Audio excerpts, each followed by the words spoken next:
Sejenak bersama Dr. Sarif, konsultan dermatologi kosmetik. Assalamualaikum warahmatullahi wabarakatuh. Selamat jumpa lagi dengan saya. Saya ingin berbagi lagi tentang sesuatu hal yang saya tahu mungkin berguna untuk masyarakat umum, edukasi masyarakat umum, baik pengguna atau peminat. Dalam episode ini akan membahas tentang merawat kulit yang sakit kulit atau sakit yang lain. Saya berpesan dulu bahwa saya akan menggunakan istilah awam, menjauhi sebanyak mungkin istilah medis. Kemudian karena itu mohon maaf bila ada yang lebih ahli, ada kesalahan atau kurang pas atau salah kaprah.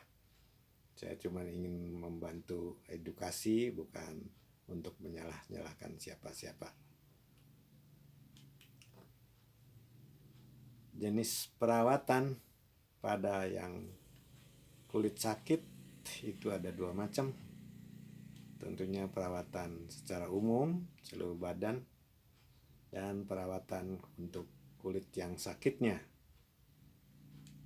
Secara umum, seperti biasa, tentunya harus ada perawatan badan untuk membersihkan dari lingkungan panas, terik, debu, udara, bising yang mengganggu, gizi yang baik, dan sebagainya. Karena untuk membersihkan kulit itu sebenarnya menurut saya tidak ada satu penyakit kulit pun yang harus dilarang mandi, karena kulitnya perlu dibersihkan dari yang tadi itu. Jadi banyak ibu-ibu yang suka bertanya ke saya, "Dok, perlu mandi nggak?" Harus mandi. Kalau tidak mandi, kulitnya kan jadi kotor. Kalau kotor ya nanti penyakitnya tidak sembuh-sembuh, baik penyakit kulit maupun penyakit yang lain.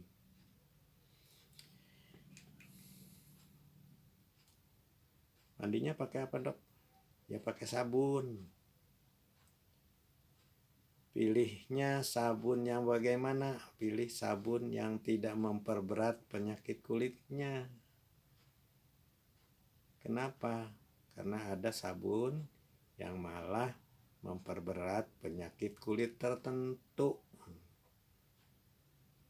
Contohnya ini, kalau dianya penyakit kulitnya dermatitis kontak, jadi tidak tahan sama sabun, pakai sabun biasa tentunya tambah, atau apalagi deterjen seperti itu contohnya. Sabun itu sebenarnya kosmetik yang paling tua dalam sejarah.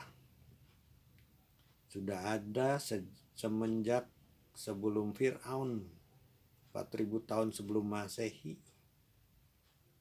Orang Semit di Sumeria sudah pakai sabun berupa lemak tumbuhan tambah bubuk kayu untuk mandi.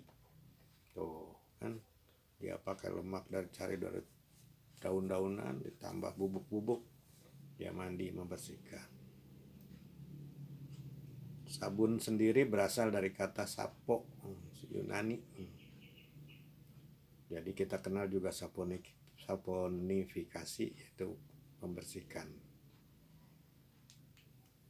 Ada berbagai macam sabun yang kita kenal. Sabun-sabun biasa lah, itu sebagai merek ada untuk kulit normal dan sehat. Banyak sekali merek dagangnya, tidak perlu saya sebutkan. Ada sabun mandi, sabun bayi juga, berbagai merek yang lebih banyak minyaknya, jadi lebih lembab dan lebih netral pH-nya. Kemudian zat-zat yang beriritasi akan dihilangkan dari sana. Kemudian ada sabun obat medicated atau antiseptik atau karbolik kalau isinya karbol. Ya, semuanya pembunuh kuman. Yang nanti akan saya bahas tentang kuman di atas kulit itu. Kemudian ada sabun khusus yang hipo atau non alergenik. Ini minus bahan-bahan tertentu yang suka menimbulkan alergi kulit. Kemudian ada sabun super fatty yang banyak lemaknya, sekarang banyak juga di pasaran.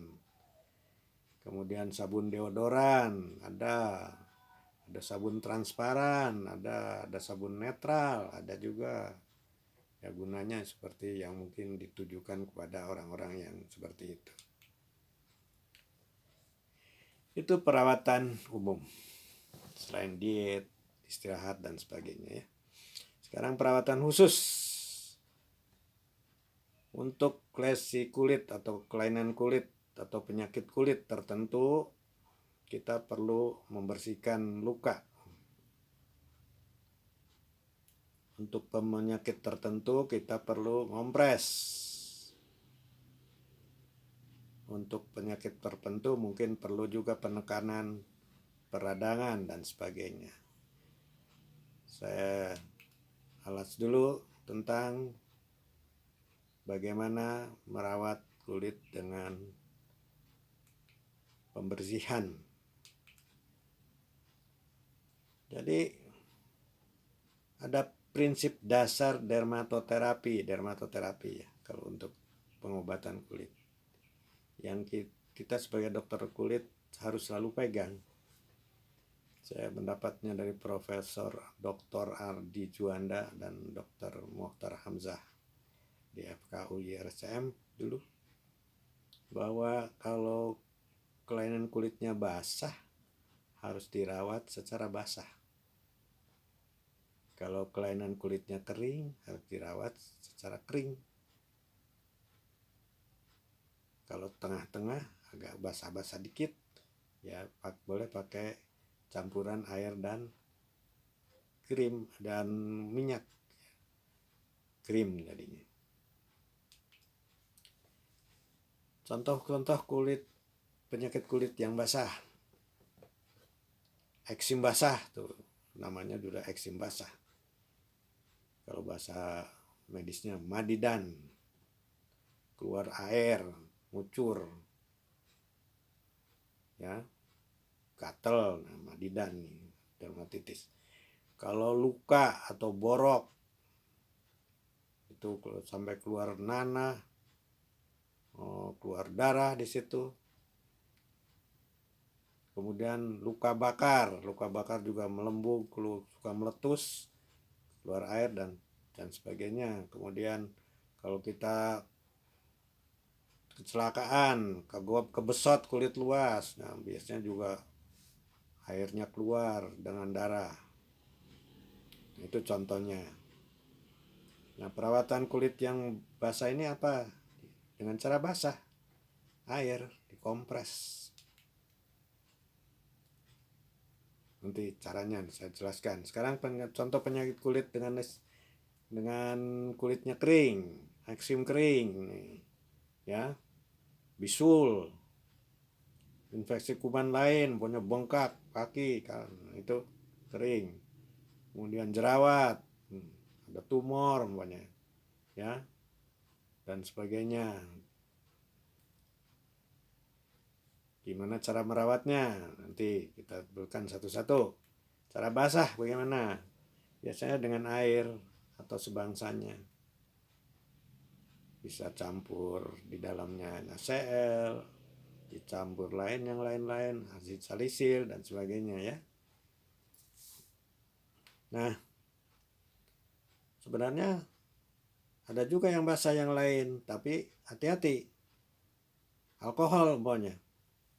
Wah, kalau dikasih alkohol bukannya tambah parah nantinya. Hati-hati karena alkoholnya iritasi. Jadi kalau kita cuma untuk membersihkan yang sakit, yang basah tadi, tentunya harus dengan cara air. Biasanya ada berapa macam, direndam, mandi, atau dikompres. Paling sering sih dikompres. Gimana caranya? Kompres adalah melakukan pemberian cairan ke atas permukaan kulit yang sakit, yang basah, ya. Biasanya kompres itu terbuka untuk membedakan dari satu lagi kompres yang untuk alasan lain, yaitu cairan diletakkan pada perban atau kasa 3-4 lapis, diletakkan di atas kulit yang basah tadi, dan pada waktu beberapa saat, kira-kira 3-4 jam, harus dilakukan ulangan pembasahan dari kasa tersebut atau ganti dengan kasa yang baru, atau perban dibasahin lagi, ulangi lagi. Apa tujuannya kompres basah? Adalah yang pertama, mengeringkan dari basah tadi cairan yang keluar. Kenapa? Karena kalau ditaruh di kasa yang basah, maka cairan itu akan terserap ke kasa atau ke perban dan kemudian menguap. Nah, di samping tentunya mengeringkan, tentunya juga akan membersihkan, karena eksudat atau kotoran yang ada di kulit yang basah tadi akan ikut diserap oleh kasa. Nanti kalau kasa atau perbannya diganti, kotorannya ke bawah kan. Selain itu, gunanya daripada kompres ini tentunya dari penguapan jadinya kelainan kulitnya akan mendingin, vasokonstruksi, jadi merahnya berkurang dan radangnya juga berkurang. Itu cara kompres terbuka. Ada lagi kompres tertutup, ditutup oleh plastik kasa tadi yang udah dibasahin, ditutup plastik atau selopan, jadi tidak bisa menguap. Jadi berlainan atau berlawanan dengan tadi, maka tidak terjadi pendinginan, malah terjadi pemanasan. Nah, gunanya apa? Untuk lesi-lesi yang di bawah kulit. Dengan pemanasan, maka akan terjadi peradangan yang lebih terlihat dan mungkin lebih jelas. Nah, kembali ke yang terbuka, kita punya catatan penting bahwa cairannya harus isinya yang tidak menyebabkan tadi iritasi atau alergi pada kulitnya. Kenapa? Karena cairan-cairan yang mengandung zat-zat antiseptik untuk kompres itu tidak bisa dilakukan untuk penyakit yang bukan untuk mengurangi kuman. Jadi contohnya harus tanpa zat-zat antiseptik kalau untuk eksim umpamanya. Kalau untuk yang pakai antiseptik, banyak PK itu pada keadaan sakit kulitnya dengan kuman, umpamanya tadi untuk borok, ulkus ya, untuk bisul, umpamanya yang pecah dan sebagainya.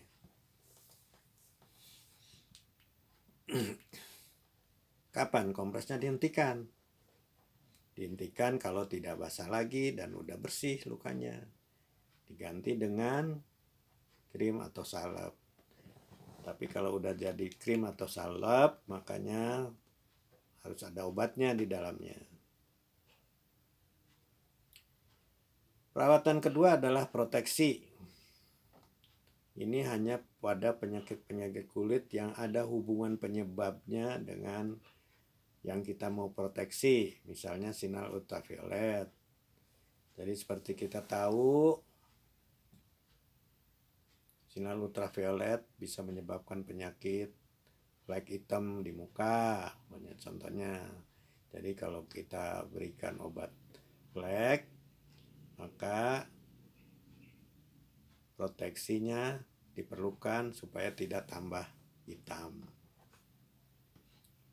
Kemudian ada juga beberapa proteksi untuk umpamanya cacat anti alergik dan iritasi tadi. Jadi di samping obatnya tentunya ada proteksi terhadap itu. Juga ada orang yang sakit karena panas semuanya. Maka kita hindari proteksi terhadap panas.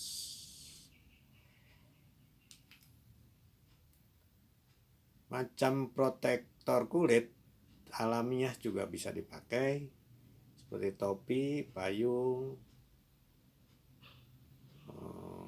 cadar semuanya, untuk menghindari sinar matahari. Dan selain itu tentunya ada tabir surya, tadi kita udah ulang-ulang berkali-kali, sunblock atau sunscreen yang bisa menghindari dari sinar ultraviolet. Kapan dihentikan? Ya, kalau kita udah tidak perlukan lagi proteksi tersebut, pulang ke rumah, maka protektornya kita lepas. Kesimpulan dari pembicaraan kita tentang ini adalah kulit yang sakit perlu dirawat dengan baik agar kulitnya cepat sehat. Merawat kulit yang sakit bisa dilakukan dengan pembersihan dan proteksi terhadap penyebab dari sakitnya. Saya kira itu kesimpulannya. Terima kasih atas perhatian Anda. Jangan lupa bila berkenan tekan like, share ke teman-teman, bagikan, subscribe bila belum, dan kalau ada lonceng tekan. Sampai jumpa di episode kecantikan dan kesehatan kulit yang lain. Salam sehat.